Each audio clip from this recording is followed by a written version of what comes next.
I'm Kevin Steele. And I'm Kevin Michael Grace. No, this is not CNN. One way you can tell it's not CNN is that we're not threatening to dox our critics. Well, there was that one guy who said my theme music sounded like Puff the Magic Dragon, but no, I won't even threaten to dox him, as long as he behaves. This is episode 85 of Grace and Steele, and our topic is the siege of CNN by Redditors and 4chaners and alt-writers and anyone else from the public at large who wants to pile on. Already labeled very fake news by the President of the United States for their unbalanced coverage, CNN took a shot to the head when Donald Trump tweeted out a wrestling video of him taking down the CNN logo. The network retaliated, but not against Trump. They uncovered the identity of the maker of that video, so they thought, and after he or she apologized, CNN reserved the right to reveal the name of that video maker if they didn't behave. Now, that threat to dox launched 1,000 anti-CNN memes, worse than the wrestling video, and war was declared all over the internet. But is this just an internet war against one network? Or is society now waging a war against all legacy media? Kevin, what's your sit rep? Well, you remember in 2016, people were saying, "What did you do during the meme wars, Daddy?" Remember that? Yeah. Oh, yeah. Vets of the meme wars. Yep. Mm-hmm. Well, the meme wars never ended. And I guess they will never end. It's like war. War will never end. Oh, is this one of those 1984 situations? We're a perpetual war? No, it's just that this war is a little different from the culture wars that we have been fighting for decades past, in that our side is fighting back. Mm-hmm. Yeah.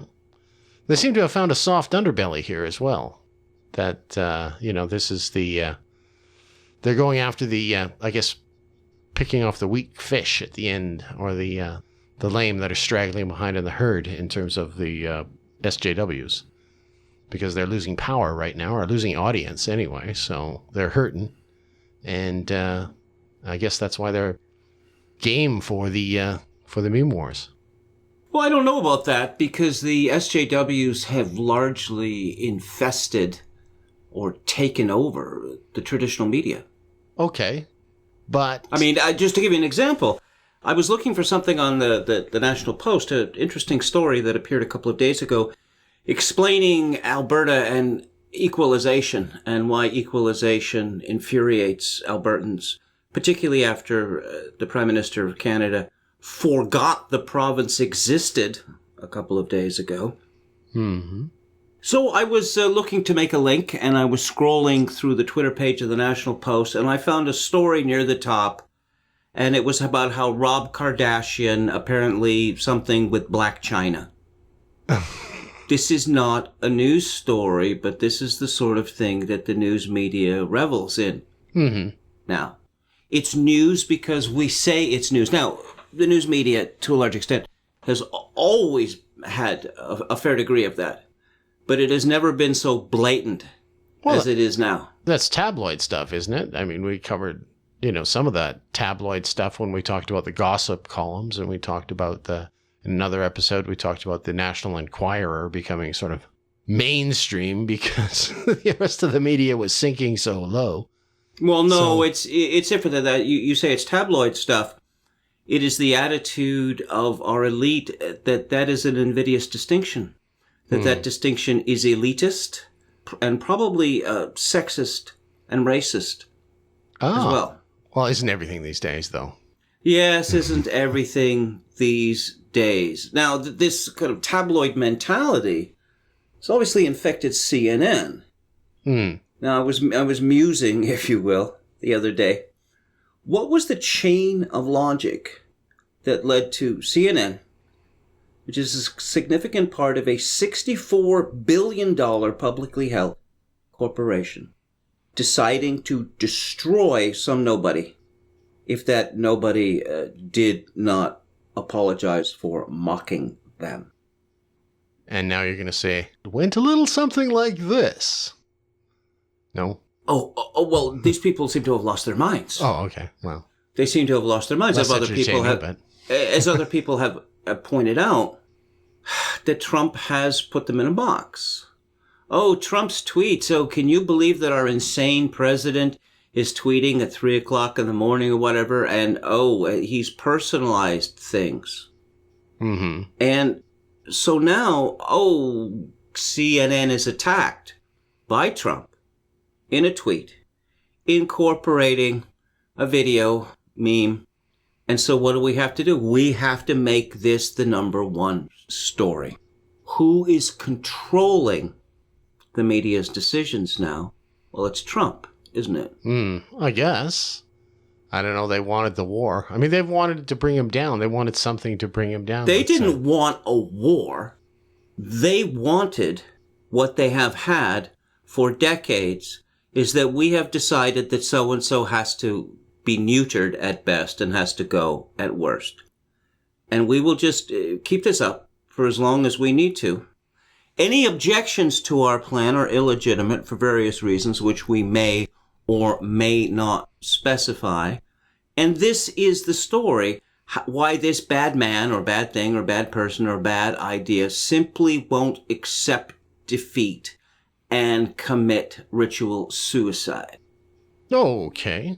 But it's spread now. It's really spread out from CNN. I mean, that's maybe you wanted to talk about that later, but I mean, it is the wider war that is really concerning us, and the implications of that wider war against the media. Because there was one columnist I sent you a while. Did you see that with this Caitlin Johnson in Publishing Media? The why CNN's downfall may be the most significant thing in the world right now. Well, extrapolate on that. Well, she was basically saying that, this is a breakdown of the consensus. The media held the ability to control the narrative, and now that narrative is breaking down and people are questioning it. It is the soft underbelly of the deep state, that is the news media, and it's under siege right now. She doesn't use those words. Those are our words, or my words. And this could bring the whole edifice down. If people do not agree on the narrative or the consensus, then, the deep state has lost control. And that is a very significant thing, especially in the most powerful nation on earth. So there you go. If it is broadened out into the wider media, not just CNN, then it is. Well, you see the genius of Trump and his allies on the alt-right in flipping the script. Right. This question of fake news. Fake news was a phrase that was invented to attack Trump and us. And we are now using it to attack Trump's enemies, particularly what NPC calls the trickle-down media whores. Mm-hmm. But I wanted to say something about CNN, because I used to watch a lot of CNN. I was very excited when CNN began, for the reason that I've always loved news, and I thought that a news channel that was on 24 hours a day would be very exciting. Now, it was disappointing. It was disappointing for the reason that basically they have a handful of stories which they repeat on the hour, or at least every 2 hours. And it's not simply CNN, because when the BBC World Service became available in Canada, I thought, this will be like CNN should have been. No, it's exactly the same. Mm-hmm. A handful of stories repeated endlessly. Embellished slightly from hour to hour, perhaps. Well, maybe embellished. I mean, sometimes they just play the tape. Mm-hmm. The same tape. Now, CNN was a lot different in the 1980s and 90s. Pat Buchanan and the late Robert Novak were stalwarts of the network. They had a very good and often funny sports highlight program that they used to run every evening. And to give you an idea of how much CNN I watched, I was looking after my children in the evenings, and my youngest daughter, who would have been about 18 months old, she had cottoned on to the fact that this station was important to me. And so she'd be sitting in her high chair, and I'd be getting ready to feed her supper. And she would hear the theme music to Crossfire or Sports Tonight, and she'd start waving her arms around and making a noise like this. Here comes CNN, says the little baby. Oh, yeah. Yes. Okay. Yes, but I mean, you look at there aren't obviously Bob Novak is dead. He wouldn't be appreciated on CNN now anyway. Who was CNN's leading liberal in the 80s and 90s? It was Michael Kinsley, an intelligent and thoughtful man. Okay. They actually used to talk about serious things on CNN. Uh-huh. That it's now a clickbait network. And it is largely populated by people, Anderson Cooper. Yeah. The gay robot. The gay robot. And a bunch of women who, I've used this phrase before, I'll use it again, who resemble what a Steve Saylor commenter said about a decade ago. These blonde women that all look like retired strippers. Fair enough. So they're terrible. Fine. They've managed to keep going, and as you noted, a $64 billion they managed to keep going. They managed to keep going, but they face a very serious problem, which is the collapse of the media, which we have talked about on this podcast many times. Now, it could be that they're increasing ferociousness and their willingness to make themselves the televisual voice of la résistance is an attempt to make themselves relevant again, to capture more dollars in a shrinking advertising market. I mean, that's one explanation for what's happened. Another explanation for what's happened is simply, going back to the Greeks, of hubris being followed by nemesis. When you look at television going back news, to the Greeks, yeah. Well, when you look at television news, I mean, it's fairly obvious that it is low informational. Mm-hmm. You have to read from scripts, which takes a long time, as opposed to, say, newspapers, which are high informational. And what we've seen with television, all the shows, I mean, go onto YouTube and find like CBS Evening News from the 70s, the 60s, the 50s. There would be not very many news items on a half-hour broadcast, but they tended to be of some length. Yeah, about 10 minutes a piece, wasn't it? Or 5 to 10 minutes, wasn't it? Yeah, and the stories get shorter and shorter, and they depend on largely bogus visuals. My favorite, which I probably mentioned before, but I'll mention again. Here's a picture of an empty building in the dark. Earlier today, important people were there. I don't know. I like the shot of the law court sign myself. That's kind of the go-to visual for any story that they have no visual for, right? You know, unless there's a perp walk, and then they'll end up with a law court sign. But it was what got me thinking. One more thing about CNN and about television news in general is it's become increasingly personality based. People in the news were chosen in the past for their intelligence, their expertise, their gravitas, if you will. Now they're chosen increasingly for their personalities, and I find this odd because their personalities are mostly non-existent or repugnant. But they have chosen to get into a personality war with Donald Trump. Yeah. Whose personality is roughly the weight of, I don't know, Jupiter. That's a good way of putting it, yeah. Okay, so bad mistake, yeah. Well, this is because they decided to go with personalities, and the personalities don't seem to be chosen, as you say, for their intelligence, but more for their ability to emote or show emotion, to show anger and things like this. I'm thinking of Rachel Maddow, of course, but there are others. They're more like talk show hosts, I suppose. Well, MSNBC is in a better position to weather this storm than CNN for the reason that MSNBC has actually made itself pretty much a straight-on leftist news outlet or SJW news outlet. You're going to go with your point that you prefer them to wear their hearts on their sleeve kind of thing. That's exactly true. Now, when we're looking at any of these cable news shows, we're not looking about big numbers. Many of these shows will have, you're going to have 500,000 viewers. Yeah. In the United States of America.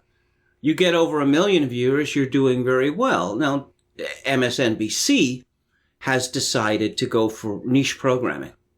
Yeah, which seems to me to be a clever thing for them to have done. CNN, on the other hand, is what? The most trusted name the most respected name is, this is CNN, right, etc. And CNN is shown all over the world, and it is shown in airports and in gyms. And so their ethos, if one could call it that, should be more neutral, disinterested, right, yeah, than, say, MSNBC or Fox. Well, they've tried to play it that way, but of course Trump went after them, I mean, they went after Trump, and then he just started calling them out, and it became relentless, with Trump focusing on them almost exclusively for this, which was smart in a way, because, you don't want to spread out the attack too much. I mean, everything that he hurls at CNN could be equally applied to the Washington Post or the New York Times. Trump has gone after the Washington Post on many occasions. Yeah, not like he's gone after CNN, though. CNN seems to be selected for specific derision. Mind you, they've also done, things that make themselves a target as well, so. Well, no, it's the lesson you learn from bullying. That, here's a typical bullying story. That a younger boy goes up to a group of older boys, and they're playing a game and he wants to join in, and they say, sure, kid. It's just, here's what we do. And so the younger kid isn't used to doing this, and things are being done differently, and he doesn't like it. And so he says, you're doing this wrong. You should be doing it this way, that way, whatever, right? No, we're not going to do it that way. And he gets more and more emotional, and he loses control. And the other kids start laughing at him. And then, if they're lucky, he will burst into tears. And then they will point their fingers and say, ha, he's actually crying. And so the kid will slink away, the hot tears streaming down his face in a fury, but the back of his head, there's a little voice saying, well, I learned something important today, which is I'm not doing that again. CNN doesn't seem to have learned that lesson. That, Donald Trump was so mean to Megyn Kelly. Can you imagine the things that he said about her? Not that long ago, if you got the President of the United States to engage in a feud with you, you were pleased. You were greatly pleased. Hey, look at me. Who's important enough to draw the attention of the President of the United States of America? Now, I noticed that Dan Rather had got into it with Reagan. Reagan actually called Dan Rather in the early 1980s because Rather was just relentless on the CBS Evening News about homelessness, and it was all Reagan's fault. And Rather was called by Reagan, and Rather talked about it as if it were a personal insult. And at the time I thought, what's wrong with this guy? It's a personal insult when the President of the United States calls you up and says, Dan, I've been watching you on your show, and, I don't think you're being fair to me or whatever. But, Dan Rather seemed to be genuinely put out. And with Megyn Kelly, it's just this womanish drama, right? Yeah, well, to be fair, that happened before he was president. I get to be as unfair, unpleasant, and nasty as I want, but oh my God, you're responding in kind. How dare you? How dare you? I did not see this coming. Happened initially at a time before he was, when he was never to become the president, right? That was just a billionaire fighting a rather strong, independent woman on Fox News, a hottie with brains, damn you. A strong, independent woman would have taken the position that perhaps Donald Trump's decision to get personal with me indicated that I had scored some blows. Mm-hmm. Well, yeah. Right? Yeah, that's true. And she would take a moment to figure out what those blows were. But that didn't happen. Hey, I just want to backtrack and sort of justify what I was saying earlier when I was talking about them losing share and audience. I mean, that's known fact, right? TV is struggling, right? And CNN is struggling and all the rest of them, the news ratings. There's a piece on Vox Populi, Vox Day's site, where they're reporting that they've been faking their Nielsen results by misspelling their names when they submit their programs. I don't know whether you saw this, but I mean, it was kind of fascinating. They're losing so much now that they used to do this, apparently, according to the article. They used to do this kind of thing every once in a while when a show was tanking, right? They just slip in the wrong name there, and if one show was particularly bad, one episode. But now I guess they're doing it regularly, and that indicates to me that they're all in trouble. You know, they're misspelling their nightly news programs when they submit them because the ratings are tanking. Well, we talk about ratings, but of course, if you look at the consumption of news or the clickbait that passes for news today, it's arguable that there is more news consumption than there has ever been in history, and not only because there are more people now than ever in history. But where's the news coming from? It is totally diffused now. It's coming from everywhere. And this is one of the things that the old media does not understand about memes. Tucker Carlson was saying this, or it could have been he was talking to Mark Stein about this. And, okay, this is how it works now, kids. Donald Trump seems to understand this, but you don't. How it works is that some guy comes up with a meme. Who this guy is doesn't count. It really doesn't count. What counts is how good is the meme. And then someone sends it to someone else, and it gets put up on Facebook, or more importantly, Twitter, and it gets retweeted, and it becomes an entity unto its own. Its origin is irrelevant. So what we have here is a meme meritocracy. Well, no, I mean, to give you an example, I mean, if CNN were covering the story of, the emperor's new clothes, well, let's do some digging into that person who said that the emperor is naked. What do we know about this person? What can we find out about this person? Does this person have a trail of perhaps anti-Semitic comments? There's that, yes. All right, well, one of the things that's happened with the media is that they are now paying the price for decisions that they have made, positions they've taken without thinking them through. For instance, you'll recall that for quite some time, the media has been carrying on about social media and the importance of social media and how politics, elections are going to be decided by social media. You've heard all that, right? Sure, yeah. That started with the color-coded revolutions and things like that. They made a big deal of that stuff. Oh, this guy, Jack Layton, the now sainted former leader of the NDP. In Canada. Hashtag epic fail. Ooh, he used a hashtag. Wow, this guy must be really great, right? Yeah. Oh, so hip, yeah. Well, if you have social media, why do you need old media? Because this question of attribution is really not very important on social media. Oh, this is a copyrighted product of... Hey, Granddad, this isn't the old days where you had to sit through half an hour of Walter Cronkite in order to see something which might be interesting. If there's something interesting on a program, it will be turned into a GIF, or it will be put on YouTube.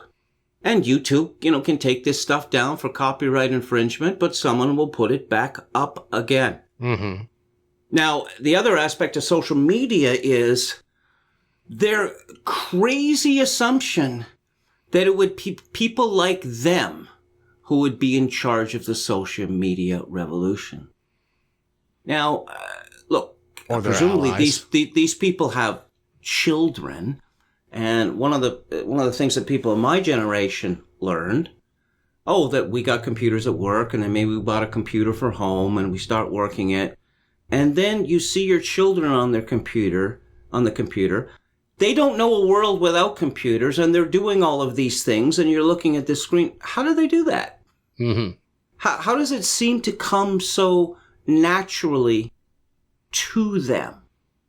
Okay. But, so these people, they don't they don't get it. The people in the MSN don't get it, which is why they are just bemused or gobsmacked that Donald Trump is the king of social media in the world.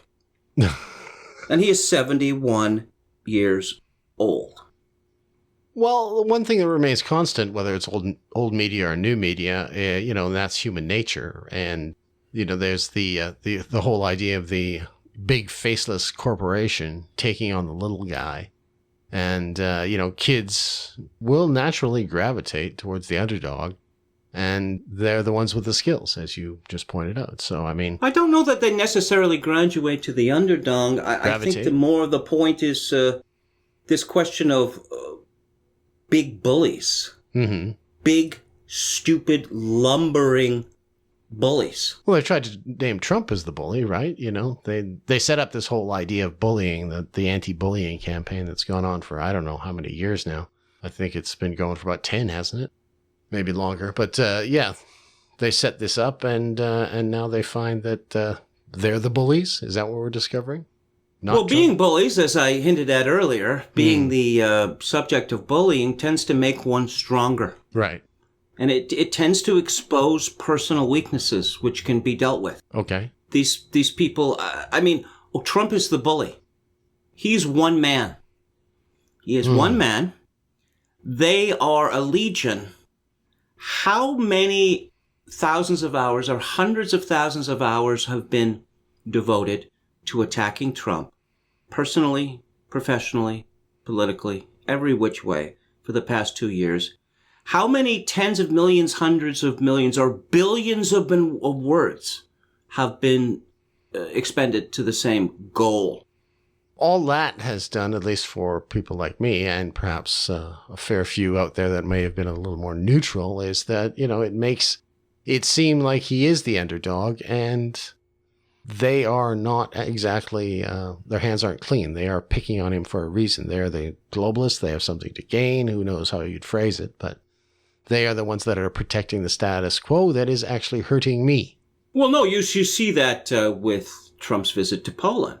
That Trump gives a speech that one might well have expected John F. Kennedy to give. And what we get from the media is, oh my God, can you believe that the President of the United States is embarrassing us by being in a foreign country and talking about things like patriotism, love of country, Western civilization?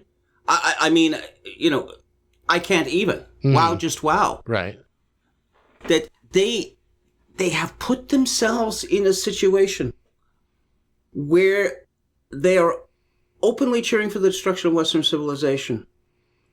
And they still don't understand why Trump was elected. But that's been their position for a while. They just have never articulated it so precisely. And the only reason they are articulating it so precisely is because Trump is talking about it. They've been in a reflexive position, any position that those guys take, will take the opposite. Well, now they're being lured into revealing themselves, which is anti-Western, anti-white, just about everything that, Well, anti-Polish, interestingly enough. This is a binary question here. As a rule, bad people hate Poland and the Polish people. Okay. This is a country which has been savaged by history. And you're going to attack Poland? You're going to make Poland a special enemy? You have this nonsense going on where, the Second World War was all about Jewish suffering, so don't mention your Polish suffering. Well, why not? Lots of people suffered during the Second World War, and Poland continued to suffer after it was taken over by the communists. Poland is not looking to win the suffering Olympics, unlike others. Mm-hmm. Poland wants to survive as a nation. That's what it wants to do. As a nation. Apparently, and a people? It's not. Apparently that is an unforgivable affront to the globalists and to utter creeps like Anne Applebaum. Well, she's playing it for her husband, who sits in opposition. Now, he might be a globalist. I don't actually know his history. I know he's an opposition player. He used to be in the government, and then they lost. But she's acting neutral. I knew of him going back to, the 1980s or so, okay. when he wrote for the London Spectator. I would not have imagined reading him then that he would have ended up in this position now. Let's put it that way. I suppose marrying Anne Applebaum doesn't help. So is your problem with her or with him? I take it your problem's with her. Well, my problem is with her, and my problem is also with him. I mean, this idea that, you should listen to me, I'm Polish. And, okay, so what's your goal for Poland? Basically for it to be erased from the map. Mm-hmm. But you should listen to me because I'm Polish, in the same way that the former chess champion, Gary, what's his name? Kasparov, yeah. You should listen to me, I'm Russian. Well, you're not Russian. You're half Jewish and half Armenian. I don't even know how you get to order Russia around. And what? I thought you were living in Croatia. Now you're living in the United States. Who do you work for anyway? Who's your paymaster? But no, you should listen to me because I'm the expert on Russia. Ha ha, bloody ha. Mm-hmm. Okay, but he's not media, and we're talking media here. We talking media all over the Western world? Are we talking media in places like Turkey? Or are we talking media in places like Russia? We're just talking about America here and the defeat. No, we're talking about Western media. Yeah, okay. So that's where we see the defeat coming. Or do we see a wholesale defeat, or do we see just CNN suddenly being kicked out of airports because everybody's complaining about it? That is somebody's goal, by the way. One Twitter guy. It's been put to me, and others who believe roughly what I believe, over the last decade that, these media institutions you attack, that you may disagree with them, but, they're your brothers, and you shouldn't cheer for their downfall or even dissolution. And for the longest time, I thought, I still have friends, former colleagues that work in the media, but no, I am now cheering for their downfall and beyond that, their dissolution. Because they have become straight up enemies, public enemies. Enemies of the nation, perhaps. Enemies of the nation, yeah. Enemies of Western civilization. Right. And again, again, look at something like the National Post. Let's hear about Rob Kardashian. He's the Kardashian who no one likes or no one wants to have sex with. He's the fat, boring one. And let's talk about his bogus relationship with someone called Black China, which is spelled with a Y. This is, we have to do this sort of thing. No, you didn't. You could have bowed out with some dignity, but you decided to do otherwise. Mm-hmm. Yes. Clickbait it all. I wanted to introduce another element here, and that's the pushback, because that became a little bit of a significant thing as the CNN story developed. And I'm referring to that editor of BuzzFeed, the French BuzzFeed. The pushback, she declared war, or was trying to whip up support for a war on the alt-right or on anonymous commenters, calling them all racists and things like this. And she was trying to gin up support for an army of technologists who would burrow down and expose all these guys, get them all fired. I think her name is Cecile. I'm not sure how to pronounce the surname. Dehedin, something like that. Right. She looks like Lena Dunham's twin sister, actually, which is not a surprise. Yeah. Well, as I said to you privately, she looks like a real heel breaker. Yes. This one, but. Yeah, physiognomy is real. Yeah. Now, you saw Pax Dickinson's response to this. Not his particularly. I saw a bunch of other responses. But go ahead with Pax's. I didn't. This is the War Duck's response? Well, if you want to start this war, you want this war? Sure, let's have a war. You're going to lose. Okay. We're better at this than you are. Now, as to how CNN managed to find out the identity of Han Asshole Solo, whatever he called himself, there is a suggestion that Warner Brothers Cable was involved. Mm-hmm. Now we're into some really murky legal business there. Yeah, if you recall in our initial discussions, I had thrown out the possibility that they had called in favors in the deep state, that maybe people inside the government were involved. But I guess... No, I said Warner Brothers. I meant to say Time Warner. Yeah. Now, when you are under the same corporate umbrella as one of America's biggest broadband companies, well, I guess that makes it a little easier. You are dealing with people who managed to track down Shia LaBeouf anywhere in the world. They're dedicated monsters, those alt-righters and 4chaners. This prick Cuomo, Chris Cuomo of CNN. Yeah. That this suggestion that, how about we throw this guy into the Twitter pit and see whether he survives?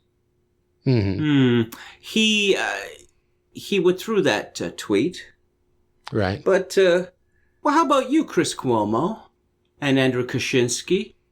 How would you like a microscope on all your activities? Not only your activities, but on your friends and your family, including your children. How would you enjoy that? These people have never thought for a moment that the tools they use could be employed against them. Right. Yeah. This is the reason, for instance, why we did not have poison gas attacks during the Second World War. Yeah, we didn't want If we do it, they're gonna do it to us. Obviously, they didn't think it through.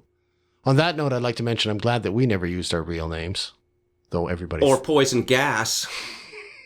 Everybody thinks we're using our real names, but... Oh, you want to segue into that? Two Kevins. Okay, yeah. Go ahead. Likely story. Yeah.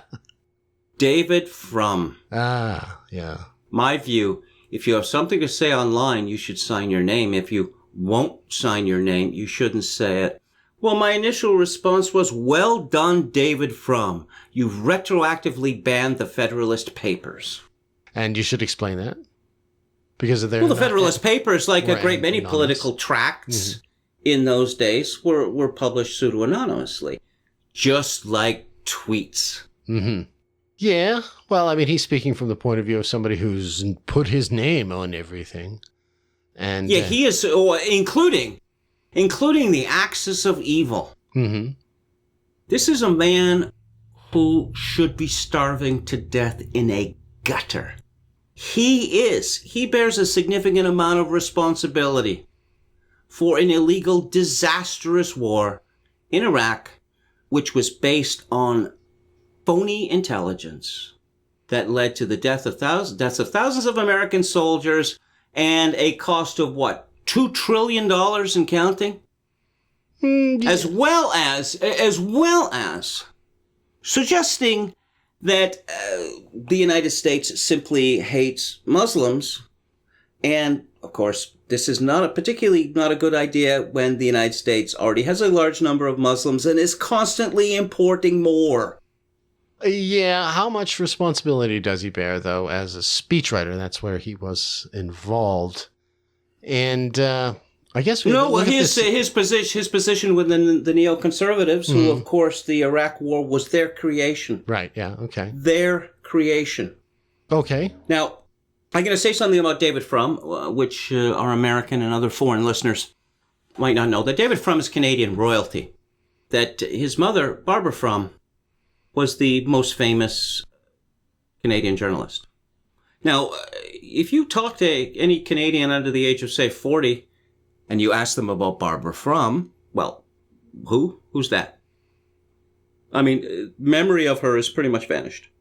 I mean, except among people as old as me. Really old. Yeah, really old. Really old. Okay, go on. Now, Barbara Fromm, it's a very interesting case because her daughter, Linda Fromm, wrote a memoir of the family, which is, it was good reading. Here's my favorite story.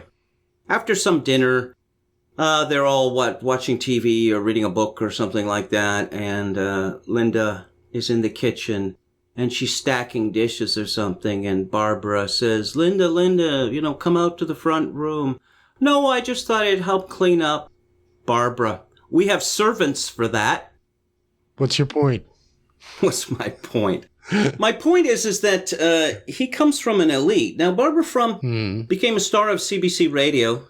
What's their 6:30 show? What's it called? As It Happens. As It Happens. Yeah, that was. Yeah, she was the host of that, and this is what the great and the good among Canadians. They listen to As It Happens. It's kind of a religious experience for them.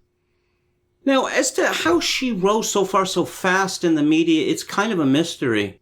Oh, I don't know. I don't know. She was pretty ballsy on that show. I remember listening to her as a young lad. They would be phoning leaders all over the world, and she would be asking them very direct questions that other people didn't seem to be asking. So, I mean... okay. Well, you're a bigger fan than I was. In any event, she was translated to The National, which... we don't do it like the Americans. We have our news on at 10 o'clock or 11 o'clock, as opposed to... Or both. Midday. Yeah, or both. Yeah. And so she was paired up with this woman called Mary Lou Finlay. And this is absolutely hilarious to me. You have two women, both with speech impediments, hosting Canada's premier news program.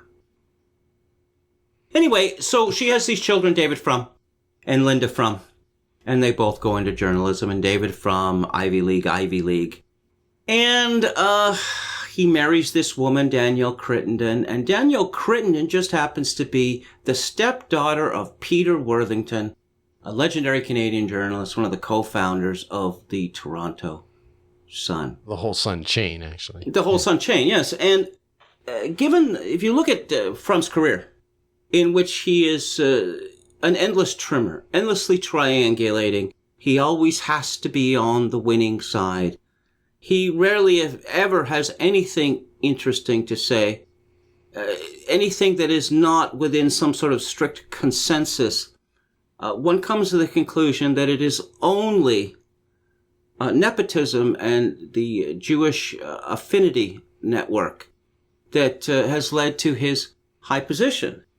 If you won't sign your name, you shouldn't say it. Well, okay, we have this situation in the Western world where people are routinely destroyed for saying things, often in jest, that would have been unremarkable 20 or even 10 years ago. Much worse than McCarthyism. Yes, it is. More careers have been ruined, I would say, in this current politically correct frenzy than were ever taken out. No, it's not. I've never liked that phrase, politically correct. It makes it sound cute. Oh, okay. Well, that's very cute. This is totalitarianism. Okay, is what it is. Well, hasn't Big Brother made that cute too? No. It's all cute. It's too damn cute. Anyways, back to the war. I'll tell you a little confession here. When I started with Twitter, I thought, well, I'm going to have a pseudo-anonymous account, and I couldn't get it to work for various reasons which are boring and technical, and I won't go into. I will. In my production notes, if I have to. No, I'm just kidding. It just... and then I decided, to use my own name, and then I wasn't tweeting very much, and what I had to say wasn't all that interesting, because I was still writing about the mining industry, and I thought, I can't say what I think, even if it's a toned-down version of what I think, because I'm afraid I'm going to lose my job. And then they fired everybody, and I thought, well, now I got nothing to lose, so, And now you know the rest of the story. Tweeting up a storm ever since. Yeah, but this David Fromm, just I don't know. I suppose, when... the French royal family was led up, the scaffold, King Louis and Marie Antoinette. I suppose they really had no idea how this happened. Mm-hmm. And I see with David Fromm and our elite, they don't have a clue. They don't have a clue how completely out of touch they are. Mm-hmm. Well, you see some guy is on a private forum. On some sort of private forum, and he makes some sort of comment, and someone from work sees it, and then they endeavor to destroy this person's life, to get them fired from his job, to have him lose his professional accreditation or whatever. This sort of thing happens constantly now. Mm-hmm. Of course, David Fromm is never going to have to worry about that because David Fromm always says the right thing. Makes him a safe hire. Yeah, well, he will say the right thing until it's no longer the right thing. Mm-hmm. Okay. That is to say, oh, yes, well, David, you know, when it comes to you, when the mob is howling for your blood, well, despite our differences, I'm going to... No, I'm not. No, I'm not. Well, that's what you're reacting to the whole media, right? Circling this back to the main topic, which is not David Fromm on the scaffold, but rather the whole siege of CNN and the media wars. You know, I mean, you're reiterating, I guess, what you said, that you're not going to interfere if these people are taken out or lose their jobs. No, I am. I have my little perch. My little perches here on this podcast and on Twitter, and I am lobbing my shells into their territory. I mean, you know, these may be just pop guns, but I'm doing my bit. And I've been doing my bit for a couple of years now. Yeah. We're coming up to our second anniversary here. Yeah, that's true. Well, this is it. We talk about what's going to replace them if we defeat CNN. Suppose CNN does get dragged off of all the monitors that are stationed in airports and places like that. What goes up instead? Are they just going to put ABC up, which is, kind of a watered down attack on Trump with crazy little Well, signs? I don't know. I mean, let's go back to first principles here. The reason that CNN plays at airports and it plays at gyms, I suppose, is because of a kind of residual guilt. That here I am so busy traveling the world, or so busy keeping my body in shape that I'm not keeping up with the great events of our time. Right? I suppose, but it's also, they're showing things that can be understood, I suppose, without audio.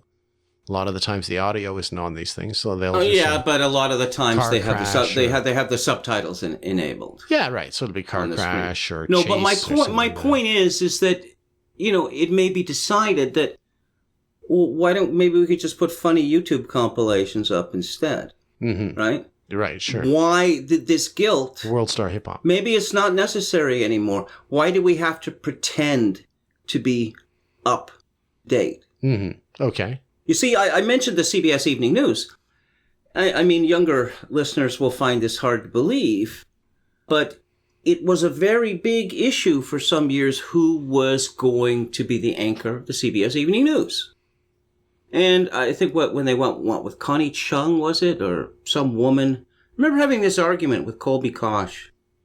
He's a very clever man, but he's often exceedingly obtuse. Ah, yes. And I said they were going to go with the chick.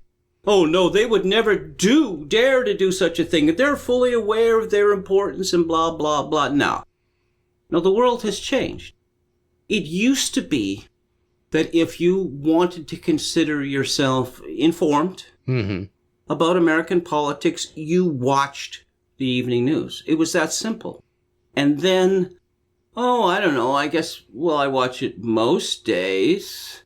And then, after you got VCRs, there was no excuse for missing it, right? Because you could tape it. But, yeah, you know what? I just realized that I hadn't watched one of the evening news shows for, a couple of weeks now, and I don't miss it. That liberating feeling. Right, yeah. Right? Where you've broken an old habit that you couldn't live without. Yes. No, it's just, this idea that, I need to be, part of what's going on. I need to be part of history. So what I'm going to do is I'm going to watch a panel show with a couple of smug anchors and a bunch of, the old reliables. These horrible people with, barely 3-digit IQs regurgitating their talking points. It could be that people wake up one day and decide, nah, I don't want to do that anymore. I mentioned numbers near the top of the show. Their numbers are tiny. Yeah. Tiny. And this is a rather different argument from the one that, people carry on about Mad Men, but some rerun of The Lucy Show or I Love Lucy or whatever did better in such and such a market. The difference is that people forget about the new shows as soon as they've seen them. With a show like Mad Men or a show like Breaking Bad, which didn't have that great ratings either, people were watching them over and over again. People were talking about them at great length. Yeah, well, I think that it's pretty much taken as a given now that these shows are getting less and less relevant to our lives, but they persist and, the valuations are still there. I keep going back to the $64 billion company. While it's not producing Mad Men and making its money churning out Michael Bay movies, it's making its money on news. So there's obviously money there, or there's wealth there.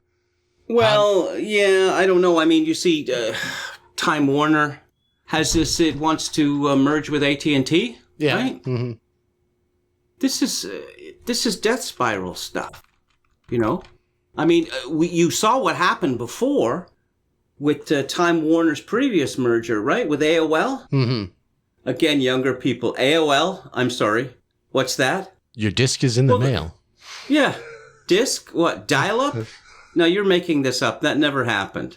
No. You didn't get a disc, and then you had to dial up and hear. No, come on, that never happened, right? But no, they decided, we're going to AOL, Time Warner, AOL, and they dropped the AOL. Because the world moved on. Mm-hmm. I mean, AT&T, so you're Time suggesting Warner, they're going to kill themselves? Is that it? We don't have to worry about the meme wars doing anything? They're just going to die? Well, these companies are already victims of scale. Okay. And their answer to that is more scale. It's always more scale.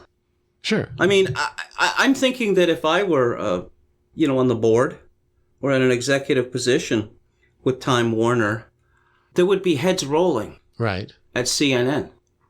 And especially, it's not just that they've made themselves a laughingstock, that they have damaged their, quote, brand, unquote. It's just that perhaps there's some political considerations that we should keep in mind in the run-up to our $85 billion merger. Yeah, I suppose. No, but are they going to continue the fight in the war? I mean, are they going to continue this fight? Are they just going to hunker down and wait for the storm to pass? I mean, we're seeing huge changes in the Overton window now, with Trump giving his speech in Poland, talking about protecting Western civilization, and people like Bill Gates saying, well, you know what? He's right. Yeah, we need to protect Western civilization. Well, this is the kind of stuff that, was unimaginable. Bill Kristol has some kind things to say about Trump's Warsaw speech. Okay. Now, you say that with something of a smarmy tone, but Bill Kristol's an old man. I mean, I suspect he's as old as me, right? Mm-hmm. So let's say that he has a certain instinct for self-preservation. Right, okay. Because, again, and, this is largely a Jewish question, So are we going to join the Gadarene swine? Because all the movement seems to be with the Gadarene swine, right? Mm-hmm. It's just, hey ho, Western Civ has got to go. Man, that is the best slogan ever. Let's start running with the Gadarene swine. Well, where are we running to? Don't worry about that. Yeah, that's not the horizon. That's a cliff. But, yeah, and I think that Bill Kristol and other sensible people are deciding, yeah, maybe it's not a good idea for the Jews to go over the Gadarene cliff, Now, Stephen Miller is supposed to have written Trump's Warsaw speech, so he obviously understands which side the Jews want to be on. Well, no, but I mean, Bill Gates, I'm talking about people like that as well, people that you wouldn't expect to speak out on this issue, that kind of thing. You look at... I'll say something with Bill, with regards to Bill Gates, is that I think that the example of Donald Trump may have emboldened some people. Mm-hmm. Because Bill Gates has been very rich for a very long time. Bill Gates, regardless of anything you might have to say about, I've read a fair amount of Bill Gates. He's a highly intelligent man. He's also a rather thoughtful man. But I think that he was imprisoned by scale again, that I can't say what I think because it would be deemed irresponsible. And I guess he hadn't taken account of his own power. Mm-hmm. It's like, I'm not just some guy. I am Bill Gates. You know this modern world that we all live in? Do you know I was one of the founders of this modern world? I also happen to be the richest man on earth. How about that, eh? Mm-hmm. And that Bill Gates may have decided, hey, maybe I can start saying what I think and it's not going to be the end of the world for me? Mm-hmm. Well, quite possibly he has enough FU money. No, but that's not the question. I mean, I've mentioned this with regard to several people, but Tiger Woods is my favorite example. This guy, when he got caught out having all these, tawdry affairs and sleeping with cocktail waitresses or whatever, he was worth $700 million. And so he gave this excruciating press conference. And instead of thinking, I'm not going to do that. Hey, this business about, me cheating on my wife and sleeping with all these bimbos, that's really between, me and God and my sponsors. Mm-hmm. And, if the sponsors decide that I haven't groveled sufficiently and my sponsors decide to withdraw their sponsorship, I'm just going to have to hunker down and live on the millions of dollars a year I earn playing golf, plus the $700 million I have in the bank. Yeah. Okay. Yes, we had talked. Yeah, you had mentioned this FU money. Now, yeah. One of the things I joked about, prior to this was, when we were talking about FU money, I was saying that we've got FU poverty, and yes, yes, very much so. But that also led to another thought, which was that what if this woman, this buzzkill matron, managed to assemble her army, or find somebody at Time Warner that can expose all the IPs of all the trolls and things like this, and nothing happened. They exposed somebody and nothing happened. I mean, well, no, to go back to Han Asshole Solo. Well, one of the anti-Semitic memes that he had created was a list of people working for CNN who are Jewish. Now, the Jews run the media. Okay, yeah, so the Jews run the media. I've known this for a long time. All intelligent people run this. I've known this for a long time, and it's really not that controversial a statement, right? Right. However, when I saw that list, I thought, this seems excessive. Mm-hmm. Yeah. It seems like overkill. Well, it was the Affinity Network at large, I mean, it was like, wow. Oh, they're smart. I know they're really smart. They're not that much smarter than the rest of us, seriously. Mm-hmm. Well, they're smart enough to give each other jobs. Okay. maybe other people should do that. No, but see, it's outrageous for this nobody on the internet to point this out. Why is it outrageous? Why is it outrageous? Because on other occasions, the Jews are very quick to claim credit for everything which they think is good. Mm-hmm. Apparently, there's nothing that we enjoy in life that the Jews didn't come up with, right? And they're Islam's always making that claim now, too. Yeah, okay, yeah. But no, a Jew did this, a Jew did that. Well, you should thank God for all the Jews and blah, blah, blah. Okay, fine. Ethnic boasting, everyone does it. But what about all the not-so-good things? Well, you're not allowed to talk about those. Well, okay, I think then, to be fair, that let's not talk about the Jews at all. Okay? Mm-hmm. Just let's not talk about it at all. And in fact, all you Jewish commenters, you're not allowed to talk about being Jewish and, prejudice you may have suffered in the Holocaust. Just drop special pleading. No special pleading. Okay? Mm. If we're not going to be pointing the finger at anybody with charges of undue influence, then the special pleading will have to go as well. I could live with that deal. Yeah, it ain't going to happen, though, so. Well, obviously, it's not going to happen. But you see, this idea, it's like Linda Sarsour. Yes. La Resistance is a jihad. Oh, thank you, Linda. Thank you. Because when Americans think of jihad, they think of all of these good things. They think of frisky puppies, and they think of long, warm sunsets, and they think of ice cream, Reflective walks and, contemplating God and all that stuff. Yeah, meeting with old friends that you haven't seen for the longest time, Yeah, that's memories of your first love. Yeah, I know. I mean, she's playing a very special game there by calling for a jihad. We know. Special game? No, this is special ed we're talking about. Again, this is a woman who does not understand America.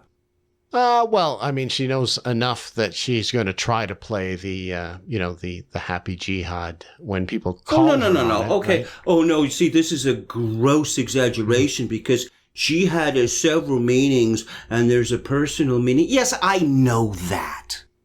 Okay. But the point is that it is the political, it is the warring side of jihad that is afflicting the world now. And that is what you are calling for. That's the way it is interpreted. Yeah. If you meant to talk about the personal, the internal jihad, that has nothing to do with politics. Nothing. That has to do with your relationship with Allah. Yeah. Not with overthrowing the President of the United States. Yeah. And I wonder how long this lady's going to last in positions of power, but... Oh, no, I want her near the top. Oh, okay. In the same way, I want, this Kaczynski fellow to be at CNN in order to lie boldly about the sequence of events and to make the incredible, assertion that, oh, no, we didn't... it's like that guy on Vox said. I mean, this idea that I'm actually agreeing with something on Vox. No, that, the news media doesn't dox people unless this is a public person we're talking about. And if they had said, no, we're not going to dox this guy because he's not a public person, that would have been one thing. But to say, yeah, well, we're not going to dox him because he apologized. He abased himself. He promised to never do it again. But if he does, we are holding this sword over his head. Yeah. As Pax Dickinson tweeted on July the 1st, expired Republicans versus Democrats, tired nationalists versus globalists, wired everyone versus journalists. Yeah, I think I've said it about 10 times in these podcasts. It's a great time not to be a journalist. We speak from inside experience, having left the trade. Yeah, but I mean, not voluntarily, really. But no, see, that was a gift from God. We have been talking about this for over a decade. That it was my experience reading news stories in major organizations like the Globe and Mail, the Toronto Star, National Post, New York Times, Washington Post, that there are certain, shall we say, planted axioms in so many of these stories, or that there were obvious questions that were not asked or followed up on, or just increasingly it was a rewrite of government press releases. Right, okay. We had this interesting situation that happened, what was it, almost 2 weeks ago, or a week ago, I forget which, that Interac, which is a Canadian company which holds a monopoly on the transfer of money over the internet from bank to bank. Right, yeah. Bank machines as well. They started going wonky on a Thursday, and on Friday they shut down completely. Only, and this is where I'm personally involved, they continued to allow people to put money in at one end, even as they knew that it couldn't be retrieved at the other end. That was me. Yeah, this went on and on and on and on, and it was only resolved around midnight. Eastern time on Saturday. So basically, this monopoly system was gone for 2.5, 3 days. And what you had from the CBC and CTV News and all these other major news organizations is they were rewriting tweets from Interac. It's like, hey, come on, this is a Saturday, but you don't expect us to get on the phone and try and get a hold of someone, do you? That was Canada. And I thought, hey, how about you're interested in interesting stories, aren't you? Because there's lots of ways that people can spend their time. Why are they reading your stories? Well, maybe because ours are a little more interesting than the rest. There's this push towards a cashless society. Well, Interact would be a big part of that cashless society in Canada. What if we get pushed into a cashless society and then the system breaks down and we can't get our money? How about that? How about just suggesting that? But no, they're not. The news media is just too damn lazy to do simple things like that. Could have been a major story. Maybe somebody will pick it up and develop the theme, but yeah, it was pretty. Oh, here's another story. Here's another aspect of this. I don't want to belabor this, but you recall that after that bent Vietnamese doctor was, beaten and dragged off that United Airlines flight, and it turns out they had no right to do so because he had already been seated. Just this PR disaster, right? Mm-hmm. And so people are asking, where's the CEO? Where's the CEO? Where is the CEO here? Justifiable, right? Yep. No one was asking that question. In Canada. With regard to Interact. Nobody. His name wasn't even mentioned. Yeah. This may be is because as far as I can tell, in the Anglosphere, certainly the Canadian media is simply the worst. Mm-hmm. The least intelligent, the least motivated, the least active, the laziest, the stupidest, the smuggest. Those were our former colleagues. Well, it's a pretty safe position here in Canada, a consensus nation. Media is part of that. But again, and then the consensus changes. Well, if the consensus changes, then supposedly they would be able to follow along. However, the consensus is changing so rapidly now that who knows if it'll get out of their control as well. We know it's happening in the U.S. We know it's not happening here. Well, interesting thing happened in Canada a couple of days ago when Gavin McInnes was interviewed on CBC television about this little Proud Boy stunt in the Maritimes where there's anti-Canada Canada Day demonstration by Native Indians was disrupted, one might say. I think it's a serious question whether the CBC is, whether there's going to be firings at the CBC or the CBC will be put up in front of human rights commissions or maybe even a criminal complaint against the CBC. Because of that broadcast or? That's right. Oh, okay. That particular broadcast. Right. Okay. Now, people might ask the question, for instance, with Canada, I mean, you could say Ezra Levant's doing this, but it's not, it's got all this stuff behind paywall, right? Mm-hmm. Now, okay, so there is a need that isn't being met in the Canadian media. So why doesn't someone meet it? Because it would probably be against the law. That would be my answer to that. Right, yeah, okay. So they kind of got us boxed in here. But again, that it was not legal concerns. It was more public shaming down in the United States. But, I mean, it was punitive down there. I don't know if the stakes are higher here, but people are starting to, speak up a little bit. And that particular story, Gavin McInnes was noted for not apologizing. That's a lot. Yeah, how about that? Yeah. How about that? Oh, with these journalists, oh no, we're at risk. Oh, we're at risk. Did they ever stop to think about the number of people that they have put at risk by their reporting? Oh no, we have a higher responsibility, right? Yeah. Sure. That's if you want to go back to the 80s and the 90s and think back to those stories where they would swarm a house, with, it was parodied on a lot of shows, the news media would be outside with their satellite uplinks and things like this, Just imagine in a virtual form, that is what the swarm is doing to CNN the most famous example of that would be in the movie version of The Right Stuff, where they're camped out outside the astronauts' wives' houses. Well, what's the news value there? Yeah. Honestly, what's the news value? I'm simply using that as a visual to sort of explain what the trolls are now doing to CNN. They're pretty much swarming the place, and that's why this is CNN under siege. This is payback time.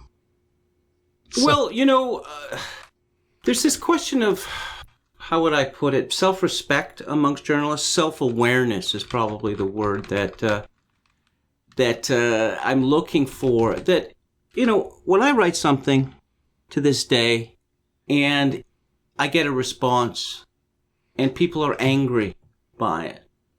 You know, they're angered, or maybe that they're threatening me in some way, or they're, shouting obscenities or insults against me. Right. Samuel Johnson famously said, "I never think I've hit hard unless it rebounds." Okay. Journalists used to understand this. If people are angered by what you say, if it gets a reaction, if they're talking about it, this is good. Because it's the opposite that you don't want. Because the opposite leads to the situation of, hey, so did you watch my show? Did you read my column? Yeah, I did. So what did you think about, what did you think was the best part of it? What you said about, Merkel? There was nothing about Merkel there. Oh my God, they've stopped watching. Mm-hmm. Yeah. They've stopped watching, or they've stopped reading, right? Yeah. I would accuse them of hypocrisy, but I don't believe that they're being dishonest. I think that, can you believe that the President of the United States is actually attacking journalists? Well, why not? It's happened before. What? Yeah, it's happened before, but what do you think, you're priests? Do you literally think that you're priests? Well, they've been attacked before, but they've never had so many blows land before, I think. That's the... Well, Nixon. Yeah. Nixon used the considerable talents of Pat Buchanan and William Safire to go after the media. You remember nattering nabobs of negativism? Yeah. Mm-hmm. What was it, an effete class of impudent snobs?